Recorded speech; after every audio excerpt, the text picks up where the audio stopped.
What's up, guys? Coach Braydon here with Look Like You Lift. And before we get into the interview, I wanted to just provide some context around why I even wanted to speak with Ella in the first place. Over the last few years, there's been some really cool research coming out that's kind of disproven the need to bulk to put on muscle mass. Now, obviously, this goes against what bodybuilders have been doing for decades, 50 plus years. And so this has been seen with quite a bit of pushback on social media and from real world bodybuilders and fitness enthusiasts alike. Ella's been one of the major influencers that's actually been able to take and curate these studies and bring forth some really good points showing that bulking really is not effective or necessary for growing muscle. Now, I was one of those creators that kind of pushed back against this notion, but upon further investigation and really doing some critical thinking, there were some questions that have been left unanswered by the pro bulker influencers. Namely, how exactly does adding body fat aid in muscle growth? And so far, there has not been a solid, concrete answer to this question. The attempted answers have just been incorrect or still incomplete, or don't account for the fact that we see the same level of muscle growth in those who are not in a bulk or even in a caloric deficit in some cases.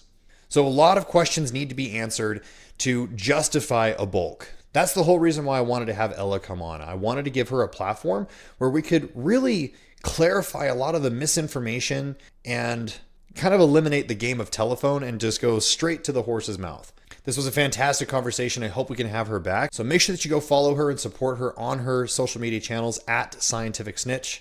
Let's get into the interview. What's up, guys? Coach Braydon here with Look Like You Lift, and I'm here with Ella over on social media. She's known as the Scientific Snitch, and I'm really excited for this conversation because we're going to kind of dive into a very controversial topic, which is bodybuilding, and or not bodybuilding. I'm sorry, bulking. And really quick, Ella is she has a bachelor's in exercise science, and she's just started her master's in physiology, which is really cool. And she's actually one of my favorite creators right now because she does something that is very lacking in the fitness world, which is evidence and citations and proof. So I think she does a fantastic job there. Ella, thank you so much for coming on. Really excited for this conversation. So what I want to do is I want to make it clear that I don't think this is going to be a debate because I think, frankly, when it comes to science, debates are not useful. They might be useful when it comes to politics or philosophy, but I think like debating in science is like debating math. Like it's just not, that's not how scientific inquiry works. I think scientific inquiry is most productive when we can have a discussion and you can bring your questions and theories. I can bring my questions and theories. We can kind of hash it out that way. Would you agree? Oh yeah, definitely. If anything, this makes me very excited for this conversation. Um, Yeah, it's been quite the craziness with the whole entire bulking cutting thing. you've been raked over the coals, from what I've seen for your claims. Do you think it's warranted, or do you think it's purely out of ignorance? I'm gonna be honest, I don't think that it is warranted. And I think it's much to do with it's kind of like the game of telephone. I think there's a lot of Mm, people that they don't disagree with me. It's just the way that it's been kind of like whispered from ear to ear. Like, I guess one person would say, "Oh yeah, this girl says that bulking and cutting does never works," and I'm like, "That's not what I said. It's just it's not necessary." So it's like it's more so like a t game of telephone rather than just like pure ignorance. And I think that would be also disingenuous of me to say that it was just ignorance. sure, I can understand that. I did a little bit of homework before our call, and there was a debate that you had. I don't know the guy's name, but there was a debate that you had. You had a moderator on there that it was about a 2 hour long debate, and I was quite frustrated. I was quite frustrated because he didn't answer any of your questions. So hopefully we can get down to the kind of the meat and potatoes. So I think before we get into it, it would be useful if we established some clear-cut definitions on some terms so that we're on the same page. So can we start with, I think probably the most controversy or probably the most misunderstanding comes down to the definition of maintenance. Can we tackle that real quick? Are you talking about maintenance calories or maintenance of body weight? That's the thing. I think that's where a lot of people get mixed up. So let's talk about maintenance calories. Like how can we define that? So colloquially, it's considered that maintenance calories equals maintenance of body weight. However, this isn't considering exercise in the middle of it because exercise has an effect on how much you weigh, what your body composition is, all that fun stuff. Right. So I think it's important to separate that maintenance calories and maintenance of body weight are referring to two different things. One is referring to literal physiological energetics, like calories in, calories out, what your body's doing. The other one is more so based on the literature that I've read, and a variable estimated and average value that represents total body weight, maintaining between 3 and 5% over a long period of time. And I know that's very wordy, but that's what there was one study, and I can quickly just scroll down to it. It's here. So there's only one study actually, or not even a study, but a review that actually covered what maintenance, like the definition is. And it was cited or it was published in a very reputable journal, Nature Journal, Stevens et al. 2006. And it basically defined it as any recommendation of bounds to define weight maintenance will be arbitrary to some degree, and thereby it's between a 3 to 5% change depending on the size of the person, smaller individuals leaning towards the 3% and larger leaning towards the 5%. So that's Under the like the scientific definition of maintenance body weight. Okay. So that's maintenance of body weight. And so maintenance of calories is essentially the amount of energy required to cover all biological processes within like a 24-hour period. Would you agree on that? I would say maintenance calories. Yeah, I would say that that's a pretty good definition. I would also add on to it that it's basically the entire calories in, calories out equation, but Right. equaling zero. So calories in plus calories out, zero. And we understand there's like a margin there, like it's never going to be completely spot on. But okay, cool. So then next definition I want to clarify is how do we define bulking for this discussion? So bulking and cutting are very interesting in my personal opinion because it's a Hmm. very colloquial term. Um, you almost never see the word bulking being brought up in any scientific literature unless it's in sort of the bodybuilders do this thing called bulking. And it's like, it's Right. not really an actual thing. That being said, colloquially termed, it would be characterized and considered together as bulking and cutting. I don't think anybody has ever said just bulk or just cut. Pretty well understood. So, bulking, I would say, is characterized by gaining body fat during that bulking phase and then to lose that body fat during a cutting phase. So it's put together. I think that's pretty good. Yeah, that was going to be my next question is I wanted to clarify bulking and then I wanted to clarify cutting. And then my next one that I wanted to clarify is can we clarify the common cut bulk cycle that bodybuilders like to use? So would you say that cycle is essentially accumulating body fat with the hopes of accumulating muscle tissue and then cutting down that accumulated body fat and getting back down to like an ideal body fat percentage? Could we say that? For bodybuilders specifically, are you talking about competing bodybuilders? It's a good question. I would say that like probably most people, especially our audiences, are not anticipating getting on stage. Um, maybe there's a different term we can use for bodybuilding because when I say bodybuilding, I think that does any attempts to change body composition, like having an aesthetic body composition, would that be more fair to say? Because I don't think we're going to be talking. I've got some points that I do want to kind of that are heavily bodybuilding dependent. So maybe we need to clarify that. If you don't mind, Yeah. the reason why I brought up that is because I think it's very important to consider that bodybuilders who compete, I don't think I've ever seen a bodybuilder cut during their off season. Um, No. and I think that's a pretty fair thing to say. So when we're talking about bulking and cutting in the context of competing bodybuilders, they are cutting for a purpose of getting on stage. People Right. who cut down for like just the summer, maybe they got a little too fluffy in the winter and that's the reason why they're doing it, but getting fluffy and losing the body fat itself, I don't think is necessarily going to improve their muscle accrual rate. For I bodybuilding, though, like that, it's literally needed to get on stage. I would agree on that. Like I think again, just for the layman, their fluffiness is probably just due to just more lackadaisical eating, just kind of being more flexible, and then they get the pressure of crap, summer's coming up, and so I want to lean down. Um, I think for a more interesting conversation, I think we should direct this at bodybuilders.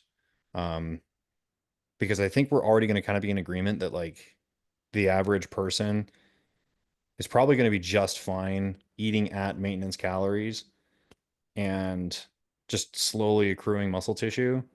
But I think it would be kind of more fun to target bodybuilders. So you said that bodybuilders will purposely gain body fat with the intent of cutting down to get ready for stage. Do you see that intent being productive for muscle growth, or do you still think that it is not necessary? So when I refer to like bulking and cutting is not necessary, it's only not necessary when you are at a healthy body fat percentage. Hmm. Bodybuilders who just got off of stage are definitely not at a healthy body fat percentage. So Okay. like when I'm saying like, okay, well, let's see about when you should bulk. You want to bulk until you get to a healthy body fat, yes, especially if you're underweight. But and I don't think you need a bulk if you're overweight, but like, yeah. So if only if you're underweight should you bulk to a healthy body fat percentage. But Agreed. I rarely see a bodybuilder bulking so hard. I mean, maybe aside from like Sam Silik, but even like that we can cover in a couple minutes. But like, you don't see bodybuilders bulking up so hard that they need a cut during their off season. And I think that's the big Right. part to like highlight. Like they're bulking up to get to a healthy body fat. Yeah, and so there's a couple like um anecdotes that I want to go over because I'm concerned about throwing the baby out with the bathwater. And so if we look at like bodybuilders for the last, I mean, since bodybuilding's been around for like the last 50 years, we do see bodybuilders going through these bulks and then through these cuts.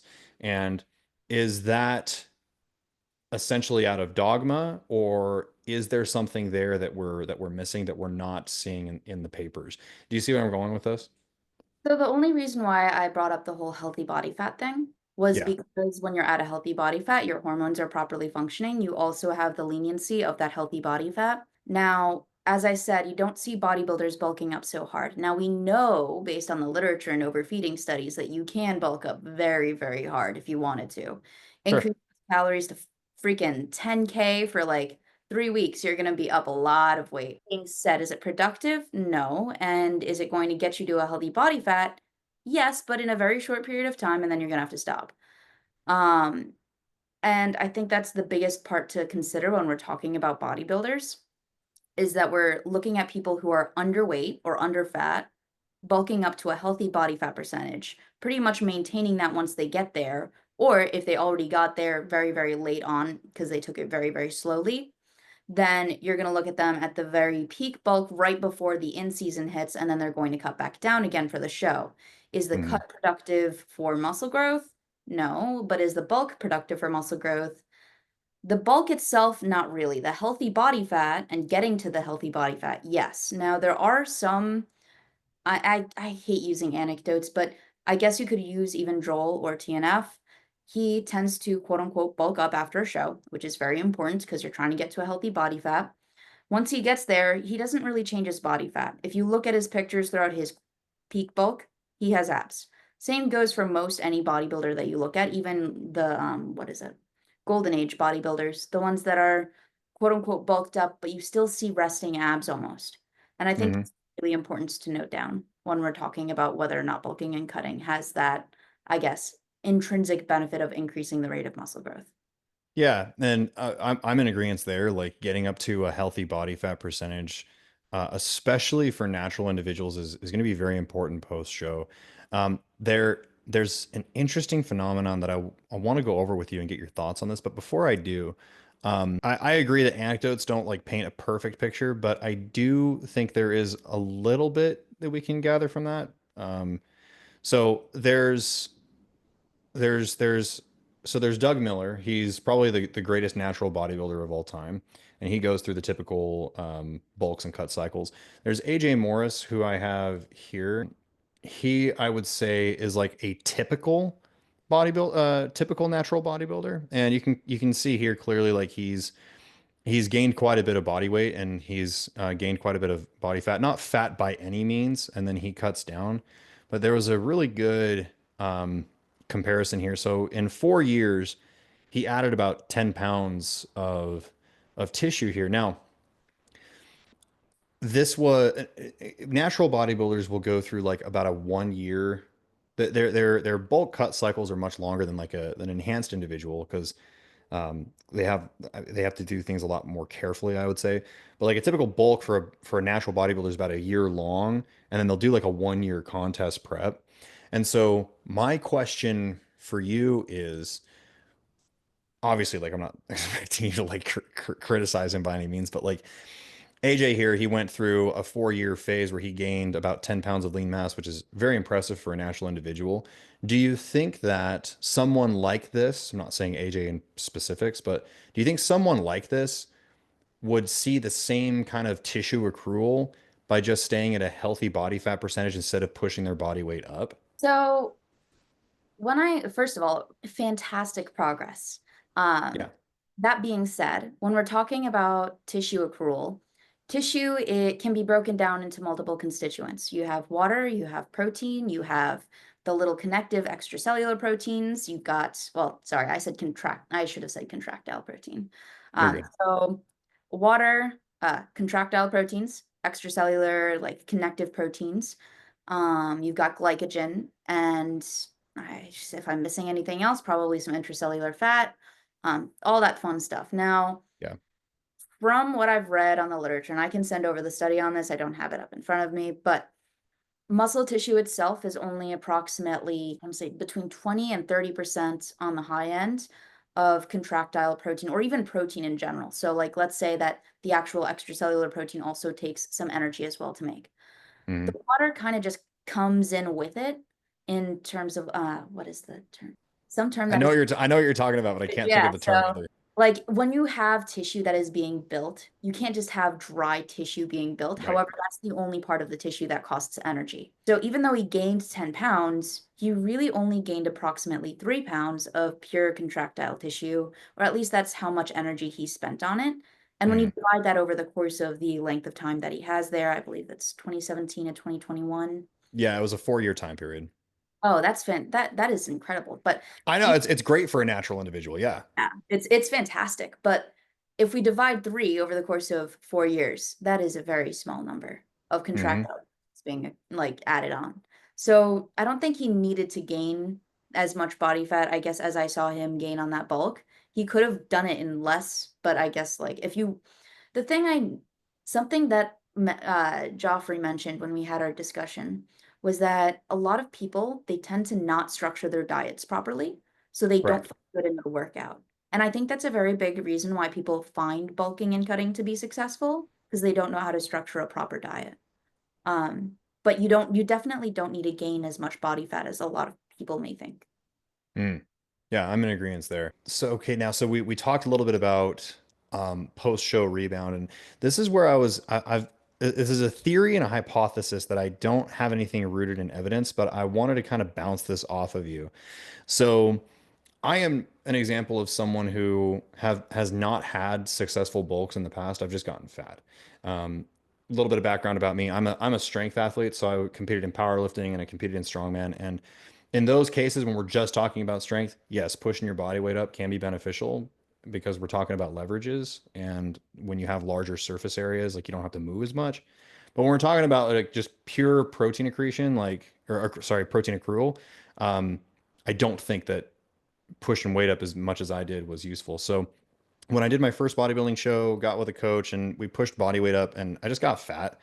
And so I know firsthand that like it doesn't work, but I wanted to show a couple things. So this was peak bad bulk. And yeah, obviously I got way too fat. This was a week before show day. And then I left the coach and I decided to do things on my own and take kind of a different approach. So instead of just arbitrarily increasing calories the way that I was doing with my previous coach, I focused more on the peri-workout window and just increasing calories around the peri-workout window. And the result was this was my peak bulk from my last successful bulk. Okay, so you can kind of see like the difference between, here, let's see if I can find a better one. So like peak bulk, 235 pounds, and then peak bulk about 230 pounds, so about 5 pounds less. So that's the first example I wanted to show. And then I wanted to show my good friend, and keep in mind too, so I'm on TRT, so I'm within the natural ranges too. I think it's important to discern. So here is my friend Brandon. He got ready for his first bodybuilding show. This was his first one. You can see he got very, very lean. And then he went into a post-show rebound. And from that rebound, I'm kind of bouncing all over the place. I would like to first clarify before he did this contest prep, he got very overweight, did the contest prep, got ready for the stage, and then from there, he stayed relatively lean and packed on quite a bit of tissue. So he's much larger and he's much leaner than his last than his previous bulk. So he got extreme, but he was also really lean before getting up to this body weight here. So in summary, I know I'm jumping all over the place. I should have been more organized, but he was very lean, bulked up, got really fat, got ready for the stage, was extremely lean, unhealthily lean for the stage, did a post-show rebound, and that led him into this current state of his bulk, where arguably he's much leaner than his last bulk. So here's where I'm getting with this. Here's my theory, and I wanted to see what you think with this. When you get to that super physiological level of leanness, where you're extremely lean and adiposity is very, very low, you're also extremely insulin sensitive. And we've seen a lot of bodybuilders, again, we're clarifying competitive bodybuilders, if they can utilize this post-show rebound, they can accrue a lot of lean mass very, very quickly, and that almost slingshots them into a very productive off season. So my question, though, I think we can both agree that the accrual of body fat is not necessary for muscle growth. But I wonder, is the fact that you are so insulin sensitive from being so lean for a long period of time, could that possibly be the reason why we see such massive lean mass gains in both natural and enhanced individuals? Am I making sense at all? Is that am I getting anywhere? You're making sense. I will say, insulin is not as quote unquote anabolic as people think. Typically, Okay. if you're combining insulin alongside a ton of anabolics, that's going to make much more of a difference than insulin alone. According to some studies that I've read, and I can also pull those up, but insulin on its own without any like protein, any training, anything like that, not Right. anabolic at all. When you compare that to testosterone, can't speak Yeah. today, you can quite literally grow while just sitting on your bed. So it's like it's very a stark difference between the two. And I think that's something to note. Also, individual with insulin sensitivity, I think it depends on how your insulin sensitivity was prior to and afterwards, and also how much visceral fat that you store. Because even if you are super lean, there are people who are diagnosed with type 2 diabetes who don't even know it because they're so small. But the issue is that one of the symptoms of type 2 diabetes is literally weight loss because your Mm, muscles start shrinking and everything starts shrinking because you're not taking in any glucose into your muscle, which is the greatest amount of insulin stimulated glucose uptake is in your skeletal muscle, and also the site that changes the most drastically in response to insulin resistance. mm, Now, if we're talking about the body fat accrual itself, it would actually be counterproductive. And if anything, I would say that the effects of insulin sensitivity at being so lean would almost be countered off by the accrual of body fat as well. Even though mm. it's good, healthy body fat, at some point, especially when you cross over that one line and you start pushing that fluffier end of lean, now you're accruing either slightly more because you can't control a bulk completely.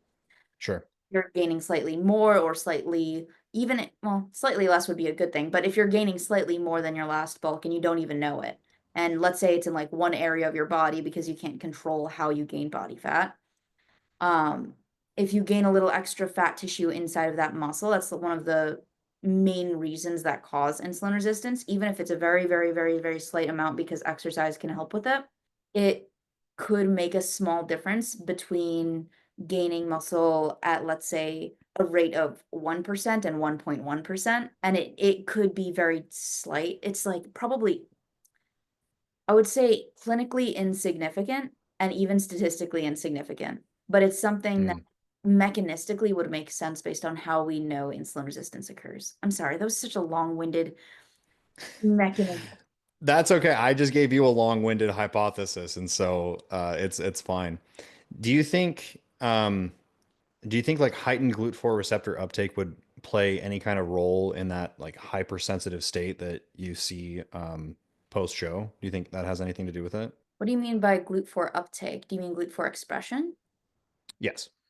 Uh, yeah, I think it could play a pretty big role in at least just gaining muscle in general. Because if Hmm. you're going from underweight or under fat to you're now at a healthy body fat, that is a very significant difference. And it's really important to know that your entire body is starving and is literally turning over muscle for energy. So like when you get to a point where you're no longer turning over muscle for energy, that's a very good thing and you're going to maintain more muscle mass as you continue to grow.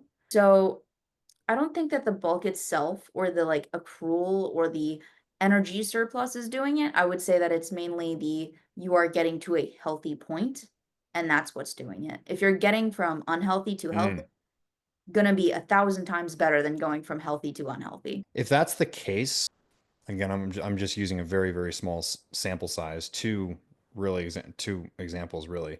If that is the case, do you think that the size that we see, that massive size that we see post show, do you think that's primarily just like intracellular water retention that we're seeing? Or do you see that there's any possible protein accrual?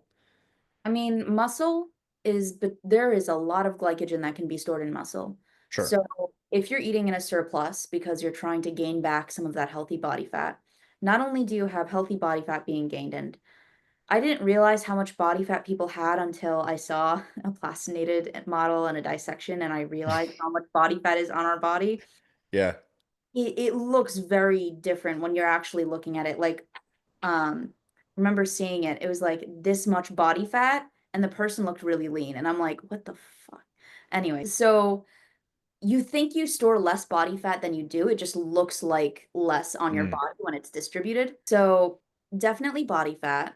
Glycogen is playing a role in every gram of glycogen. It's like a couple other grams of fat. Oh, sorry, not fat, water. So Yeah. you're storing grams of glycogen, more grams of water, uh, fat, and yeah, I would say that that combined with you're starting to kind of kickstart everything from going from unhealthy to healthy, that now your energy is back. You feel better in the gym. You're able to train harder. So when you're comparing that from pre-show when you're starving and malnourished and you feel like shit, this is definitely going to make a big difference. Yeah. Okay. Very cool.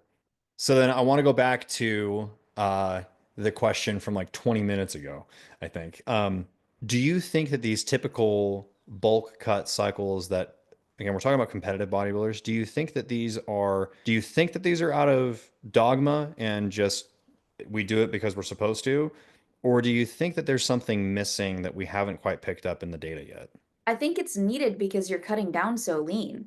Like Mm. it's not necessarily something that is a separate, like I wouldn't say that bulking and cutting is a separate thing causing muscle growth. I would say that it's just necessary for not only getting show ready, but also to make yourself healthier so you can actually continue competing. Because if Mm. somebody decided to cut down for a show and then remained that lean after the show, they would feel like crap. And I mean, we've seen it Sure. in other influencers if you want to like use anecdotes. Like, ever see Tristan Lee? Sounds familiar. I really don't follow that many influencers, to be frank. I don't either. I just remember when I first started getting into the gym, I watched a Greg Doucette video on it. Okay. But he's this really lean kid, and he grew up very lean, and he continued trying to stay lean. That did not work out very well for him.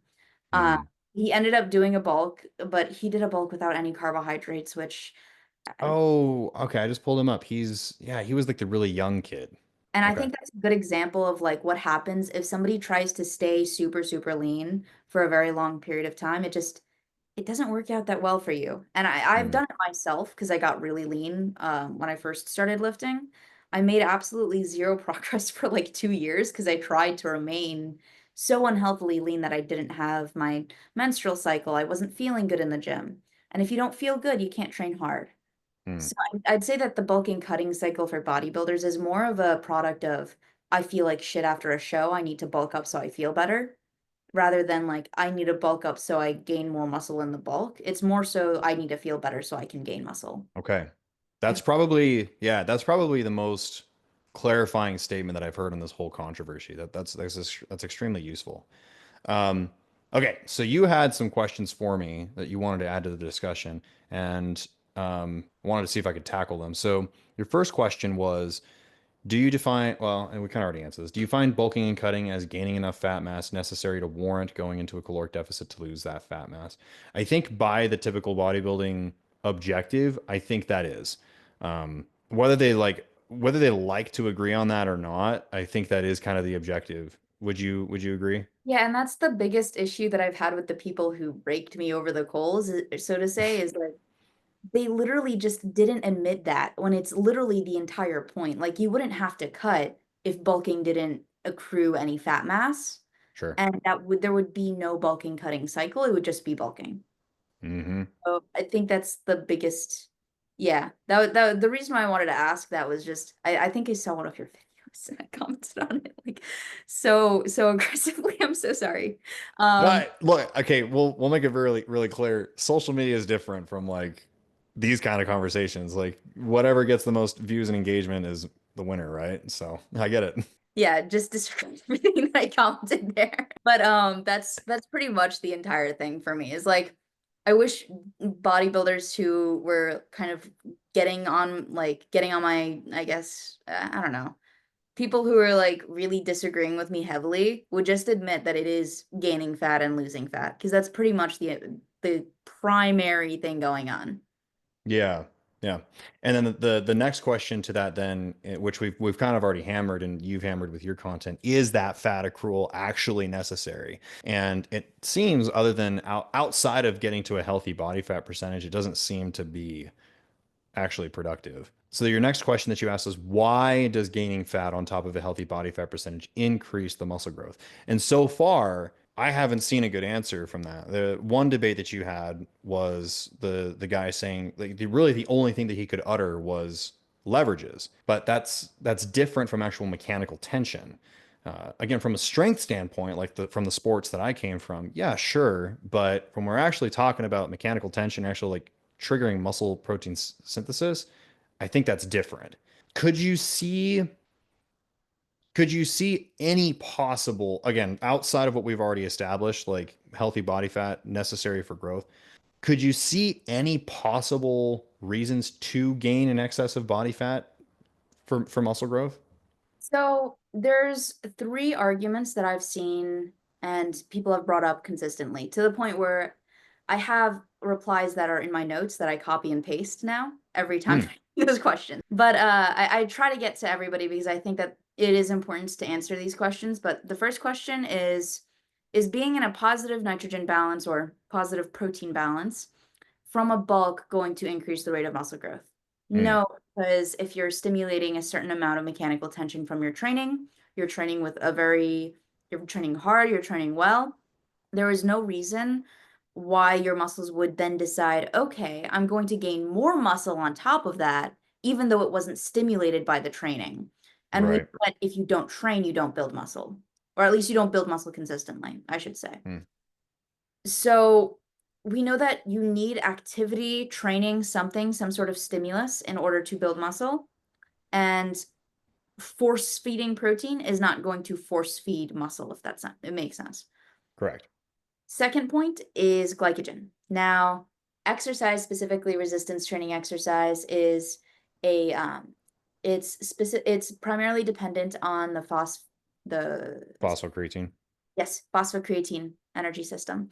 So phosphocreatine energy system, not glycogen. So it's primarily dependent on that one, first of all. Second of all, even if we're talking about a glycogen because it is the second up energy system that kind of takes over after the phosphocreatine system is fatigued. We only use between 20 and 40% of glycogen stores during a good resistance training session. And granted that you are training hard, you aren't doing an excess crazy amount of volume. Your training sessions aren't 2 hours long or 2+ hours long, I should say, because some people do like to take long breaks. All that being said, you won't be using upwards of 40% of glycogen, maximizing glycogen stores to the point where you're gaining body fat, probably not beneficial, at least based on the literature. Third Mhm. point is the literature. Every single surplus study that we have doesn't compare to maintenance and doesn't even look at whether or not a surplus is the reason why they're gaining muscle. In fact, in some surplus studies, it was like comparing a carbohydrate and protein supplement to a protein supplement to another group eating a quote unquote maintenance diet. But one of Yes, I know that study. yeah, Mhm. Rosnick. And Yes. they lost fat. So how can you say they were in a surplus if they lost fat? It doesn't make any sense. So physiologically, we know that we store body fat when we're in a surplus. Physiologically, you're not going to lose body fat in a surplus. Like that's just not something that's going to happen. Um, so I guess all in all, between the literature, the fact we don't use all our glycogen, and that being in a positive nitrogen balance, on top of like hard training is not going to do much compared to adequate protein. I think that all kind of goes to show that gaining body fat probably is not going to be increasing the rate of muscle growth. Not to mention Yeah. fat itself actually diminishes muscle growth and muscle quality. So that's something I would also mention. So, okay, so let's talk about that real quick. Because I agree with you on that. Is that because the increased adiposity takes away from insulin sensitivity, or am I missing the mark there? So in accordance to the whole leverages thing, that Tom Linson et al. Paper that I cited, very Hmm. interestingly enough, obese subjects were technically stronger than healthy weight normal individuals, but when they compared isometric exercises or something that was a still exercise, comparing relative strength, they were weaker significantly. Right. And it is probably due to the intracellular fat, which can increase insulin resistance. Okay. Yeah. Makes sense. So that's another big thing that I think a lot of people kind of miss is muscle growth is signaling dependent. It's the only the only energy dependence there is the actual energy required for adaptations. It's not an energy dependent mechanism, whereas fat accrual is an energy dependent mechanism. Am I correct there? Yeah, I would agree with that. Okay. Yeah. So the third question that you had here is how is gaining and losing specific amounts of fat, making sure you don't spill over or get too lean and lose muscle, while training and eating enough protein considered to be easier and more practical than maintaining a healthy relative body composition while eating enough protein and making progress in a gym. And I was really kind of racking my brain on that one. I think the only reason why the typical cut bulk cycle is easy for a lot of layman individuals is because of what you explained. A lot of people don't know how to properly structure their diets. I think to maintain or like be at maintenance calories, I do think that takes a little bit more nutritional literacy than like the average person is uh, willing to admit.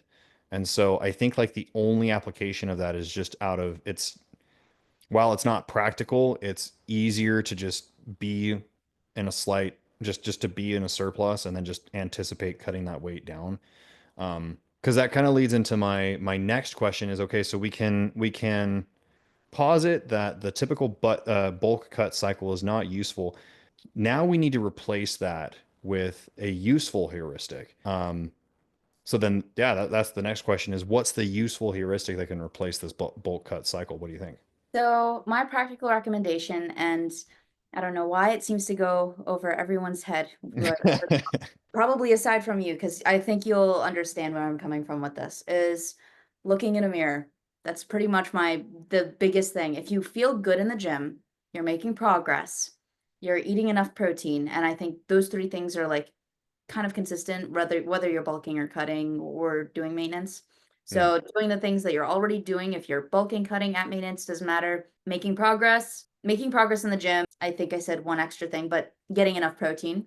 Oh, feeling good in the gym. That was the other thing. So Mm. making progress, feeling good in the gym, eating enough protein, and then pretty much aside from that, if you just look in the mirror and make sure your body fat isn't going up or down, that's about it. Because you can't like, and I think we got into this in the whole revival debate was like, is gaining like 1% or 0.1% of body fat a bulk or losing 0.1% Mm.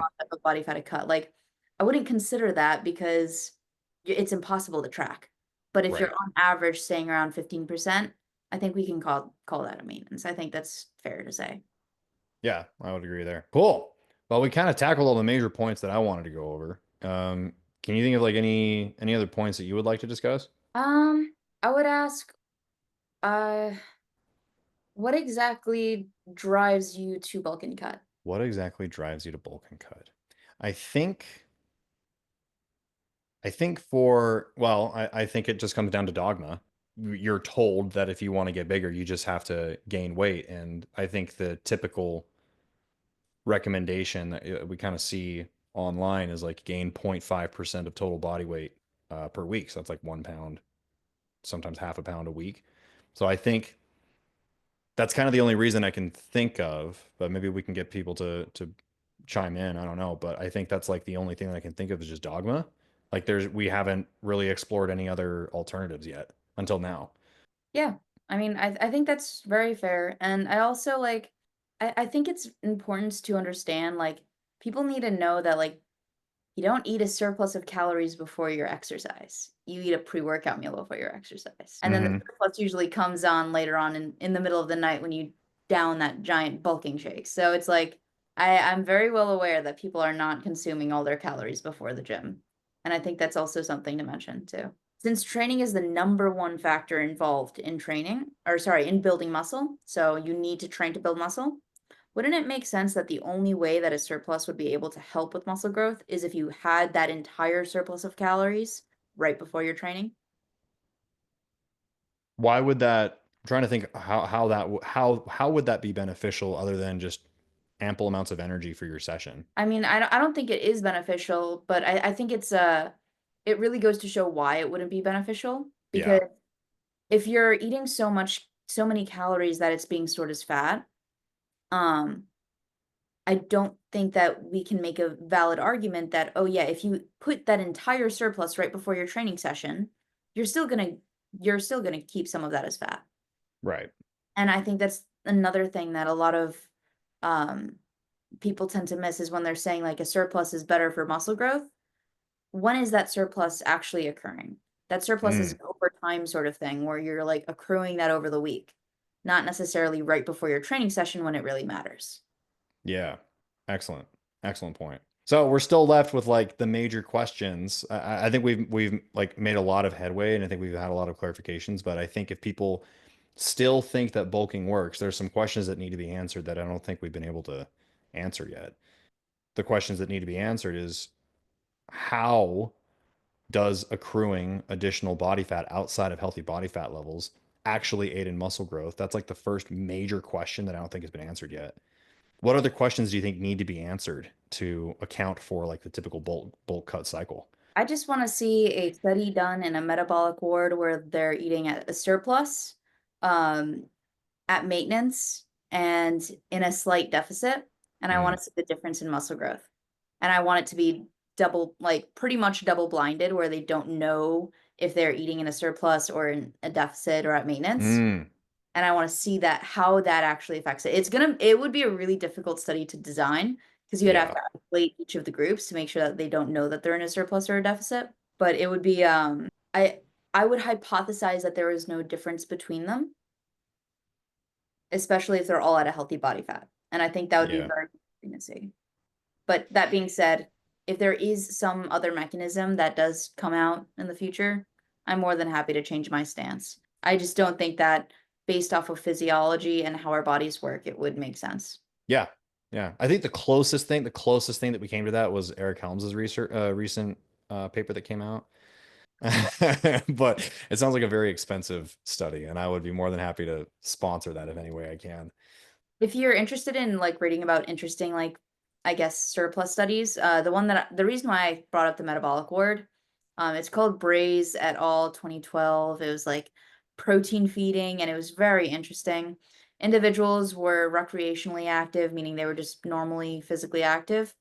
They Mm, overfed the patients protein, which goes to show that, and it was they increased in lean mass, but it plateaued, which kind of goes to mm, show that if you're recreationally active, you can still maintain some muscle mass or even grow if you increase your protein intake beyond what you're already consuming. Anyways, all of the subjects gain the same amount of fat though, which is kind of mm. interesting too. So I thought that was a very interesting, like, it goes to show that it's not the surplus, but rather the activity and the protein, which I think is a good. I can't, yeah, if you could send me that one, I would love to read it. I can't find it. I have dysregulated adipokine metabolism and chronic obstructive pulmonary disease. I don't think that's the right one. Here you Um, go. Beautiful. Yeah, thank you for that. Awesome. Well, I think this was a great discussion. Any like closing remarks that you would like to make? This was a fantastic discussion. It was really nice to have a more, I guess, educated discourse and like critically think through everything again. I always enjoy these sorts of discussions. Yeah, well, I think that's the only way that we can really make any kind of headway is asking really hard questions and then just accepting that we've probably been doing things wrong. It's no fault to the individual, but it becomes the fault of the individual when you are now just acting out of like pride and arrogance. I So, also, I also have to emphasize, I don't think it's wrong.